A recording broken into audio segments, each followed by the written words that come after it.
Hello everyone, কেমন আছো তোমরা সবাই? আশা করি খুব ভালো আছো। আমিও কিন্তু বেশ ভালো আছি।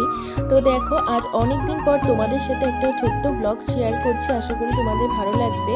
তো ঘুম থেকে উঠে প্রথম যে কাজটা থাকে সেটা হচ্ছে বিছানা গোছানো। তারপর বিছানা গুছিয়ে ফ্রেশ হয়ে এদিকে চা খেয়ে নিচ্ছি। চা খাওয়ার পর এখন আসলাম একটু বাইরে। তো দেখো ওয়েদারটা কি বাজে। আজ কয়দিন ধরে একটানা খালি বৃষ্টি হয়ে যাচ্ছে, কোনো রোদ নেই। আর দেখো গোপুসোনাও কিন্তু এখানে উঠে গেছে। এই ফুলগুলো না আমাদের বাড়িতেই ফোটে। তো কয়দিন আগে একটা দুটো এরকম করে ফুল দিচ্ছিল, কিন্তু আজ কয়দিন হচ্ছে বেশ অনেক কটা করে ফুল দিচ্ছে। তো খুব বেশ ভালো লাগছে, ওই জন্য তোমাদের সাথে শেয়ার করলাম। আর এখানে আমার স্টুডেন্ট চলে এসছে সকাল সকাল।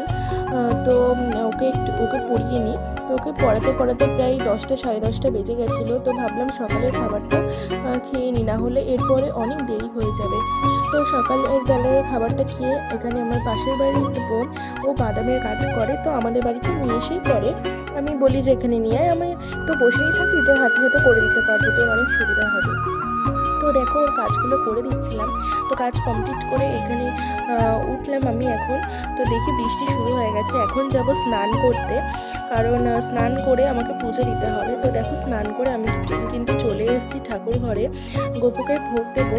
তো সেই জন্যই আর কি চলে এসেছি ঠাকুর ঘরে। এখন পুজো দিয়ে নেব। তোমরা তো জানো যাদের এবারে গোপু আছে 3বার করে ভোগ দিতে হয়। তো দেখো এখানে কিন্তু আমার পুজো দেওয়া কমপ্লিট। আর ঠাকুর ঘরটা তোমাদের সাথে একটু শেয়ার করলাম। কেমন লাগছে অবশ্যই জানিও। তো পুজো কমপ্লিট করে আমি চলে এসেছি দুপুরের খাবার খেতে।